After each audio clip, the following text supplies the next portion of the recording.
what do we even say about that? Dude, that was absolutely incredible. What a crazy hockey game to watch. Actually, I don't know if incredible is the right word to use. I know some people probably would use more negative adjectives in describing this hockey game, but we have come away with a result that gives us so many different taglines. No Toffoli, no problem. The monkey off the back. The most important game of the season here for both the Vancouver Canucks and the Montreal Canadiens. And the Habs, the team that has had Vancouver's number all season long, end up taking the victory in what is their first post-60-minute win of the season after losing 9 in a row before this. So, that's kind of the result right off the bat here. It's a 5-4 victory for Montreal, and I just want to give my props out here for the Vancouver Canucks, because earlier on in our hype stream, I said it myself, man. I was like, this team, they need to go out there and start scoring goals. All the previous games we saw out of the Vancouver Canucks where they started to get on this win streak, a good chunk of them were 3-2 overtime or shootout victories. I said in the pregame hype stream, this team needs to get goals in regulation, score more than 3 before 60 minutes expires. And that is the formula for success. If you can get out there, start scoring more than your opponent, believe it or not, if you score more goals than your opponent, you can win games. And scoring 2 every single night and relying on Thatcher Demko to keep you in it, that's not a reliable strategy. So, this time, they go out there, they score 4 in regulation against Carey Price of all people, and they do so in such a limited amount of shots. Carey Price, man, I love you, bud, but still, you cannot go out there and be letting in 4 goals on however many shots the Vancouver Canucks had in this one, 18. I get that there were some really good tips in there and all that, but still. So, going over the game notes of this one, because still the Montreal Canadiens had their own agenda. Heading into this one, the big news was that Tyler Toffoli, the Canadiens' #1 goal scorer and one of the top goal scorers in the entire league, was sidelined with a lower body injury. The guy coming in to replace him was Artturi Lehkonen, and in fact we had a few other names that slotted into this lineup as well. Victor Mete stepped out onto the ice. He had a very good assist, and honestly I thought that Mete played a very nice game today. Speaking about that Lehkonen, though, the guy could have scored a few times, so that was really great to see. But no Toffoli, no Pettersson on the other side for Vancouver. Thatcher Demko swapped out for Braden Holtby. Jake Allen swapped out for Carey Price. Let's see how things go down. This game was the most important game of the year for both teams up to this point, because the Vancouver Canucks, if they won in regulation, they would have overtaken the Montreal Canadiens in the standings. Now, the Canadiens still would have games in hand, but Montreal is playing Edmonton 3 times in a row next week. And because the Oilers are so tight to Montreal in the standings, things would have been a lot more intense had Montreal lost this night against Vancouver. The battle for that 4th playoff spot is tightening up, and between Edmonton, Montreal, and Vancouver, things were starting to kind of be a little bit anxious. Add in Calgary to the mix, who are right on the tails of these teams, and add the Winnipeg Jets, who are just right in the middle of things as well. You have yourselves a cocktail of stress for anybody looking for their team to make the playoffs, because at this point it doesn't look like any team is actually guaranteed. However, 6 minutes into this game, the Montreal Canadiens had some great pressure from Alexander Romanov and Victor Mete, but ultimately it's a Jesperi Kotkaniemi shot and a rebound in front that really does scramble everybody in the Canucks crease. Tyler Myers takes a penalty on the play, the Habs go on the power play, and Nick Suzuki, with the exact same play he pulled off last night to tie the game with a few seconds left in the 3rd period, does the thing tonight. He pulls it over onto the right face-off dot. He drags it, he snipes it, boom, it's 1-0 Montreal, the exact same play.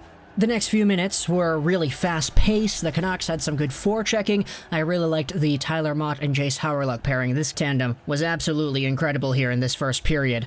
However, as the period went on, it became really choppy afterwards, a lot of puck battles. You can really see the intensity from both teams as they both kind of knew the stakes that were on the line in this one in terms of the standings. The Canucks honestly looked pretty okay towards the end of the first period. They were matching the Habs in pressure, getting some form of puck control, but Vancouver went 10 minutes without a shot on goal, and the Habs really started to control the Canucks zone with 3 minutes left in the period. The Canucks ultimately ended off the first with 2 shots on goal, which is absolutely terrible. The second period comes down, though, and you know what? The Canucks saw that big number 2 for the shot counter, and they're like, no, that's not good enough. Because immediately starting off the second period, they get things down low.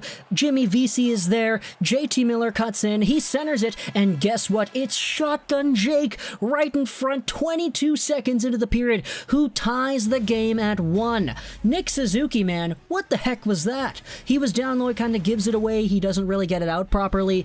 And it allows JT Miller to just walk in there, sweep it out in front. Jake Virtanen is over there too. The Canucks then had some more opportunities. Tyler Motte had a centering feed from Hamonic that was almost a tap-in, but a few minutes later after the Montreal Canadiens go on the penalty kill, as Brett Kulak goes off for holding, the Habs penalty kill actually does some pretty good damage. Bo Horvat has some trouble in his own zone, as Paul Byron shorthanded goes out there and attacks him. But the Canucks, they keep their cool, they keep things away. Once they enter in the zone again with a few moments remaining, it's Horvat to Hughes, who goes to Boeser, who shoots and he scores. Oh my gosh, it's OV one-timer style. That's it. Brock Boeser with the far side snipe, the left circle one-time bomb. Carey Price, man. I don't know how that one goes in, but you know what? Brock Boeser scores. It's okay for Vancouver, 2-1. And things get crazy afterwards because Victor Mete gets a breakaway. He gets stopped by Braden Holtby. Arturi Lehkonen with a move to the net. That one goes wide as well. The game really picks up at the halfway mark through the second period, and Braden Holtby honestly looks pretty good. Gallagher stormed by Myers. He almost scored in tight. The Habs kept up the pressure, though, as that first line cycled it around. And all of a sudden, Philippe Deneau goes out for Tomas Tatar, and he shoots. He scores. It's a 2-2 tie after Victor Mete had a great pinch. Deneau down low, fed to out in front. The Habs really start to bounce back, and they look really good afterwards, as eventually the Canucks, they kind of fumble it a little bit. The Habs come back into the zone, and Edmundson at the point, he takes a shot, and oh my goodness, I just said Holtby was looking great, but 2 straight screened goals right there. Edmundson's shot goes through the legs of, I think it was Gallagher and Edler or Sutter, whoever it was. 3-2 Montreal at the end of the second period. And then the third period starts and Bo Horvat wins an offensive draw to Hughes to shot tipped in by Bo Horvat. A tie game once again. It's 3-3. The next play, it's Jace Howerluck who sends it into the middle. Tyler Motte, he scores as well. Oh my gosh, the Vancouver Canucks have taken the lead. They've done what I've asked them to do. 4 regulation goals, all on Carey Price. And they have the lead in this hockey game. All they need to do now is not succumb one more if they want to overtake Montreal in the standings. And okay, it's Brendan Gallagher. What a chance there.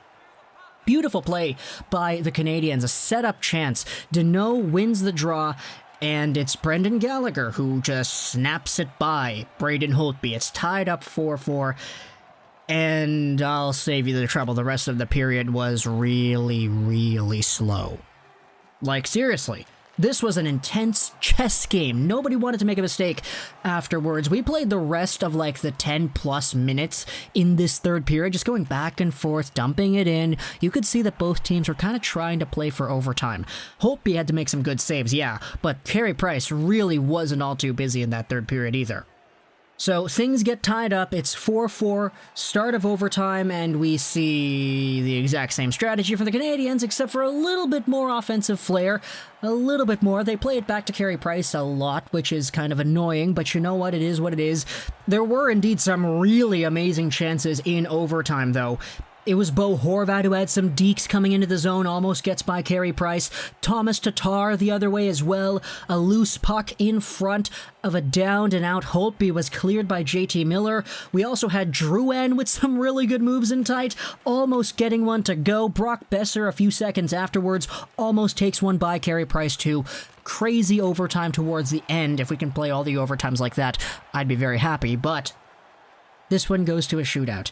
And Corey Perry scores, Brock Boeser scores, Drouin shot it wide, Miller was saved by Price, Nick Suzuki was stopped, Bo Horvat shot wide, Kotkaniemi stopped, Gaudette stopped, Byron stopped, Vesey stopped. Carey Price, man, absolutely phenomenal saves on Jimmy Vesey and Adam Gaudette, extending the legs and cutting angles down. Eventually, though, it is Tomas Tatar who scores on a double fake in tight on Holtby. Boy, what a move there by Tatar. he absolutely deserved a game here because he gets a goal. Very important stuff. He gets the shootout winner because Nils Hoglander, who goes next, he just tries to shoot it and he goes up and wide. The Vancouver Canucks lose this one in what was, how many rounds was that? 5? Was it 5 or 6? Let me count it up real quick. 6. It was a 6-round shootout. The Vancouver Canucks lose.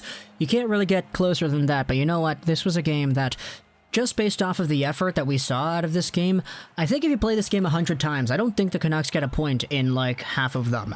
Because a lot of these goals, I think Carey Price was just in the right place at the right time to not stop him, and I think the Canucks sort of got a little bit lucky. I mean, I thought the better team won this one. And don't get me wrong, I'm a Canucks fan, I cheer for the Canucks, even though I'm a Habs fan who also cheers for Montreal. They just deserved it more. And, you know, the law of averages worked out here, because the Habs came out here and they made a statement to the hockey gods, and they said that nobody beats the Habs 10 times in a row past 60 minutes. So, the standings as we go over right now, the Montreal Canadiens are up there. They're still in that 4th spot, 37 points. Vancouver's behind there with 35. The Habs still have 4 fewer games than the Vancouver Canucks. However, they do play Edmonton 3 times this upcoming week. So, if they win all 3 of them in regulation, for example, all of a sudden, they're up here ahead of Edmonton. And that is going to be huge. So we'll see how things go on. The Vancouver Canucks take on the Jets, I believe, next up on Monday. So we'll see how that matchup goes. But talk to me in the comments what you thought about this game over here. Hope you enjoyed this video. Rolls 99. And bye.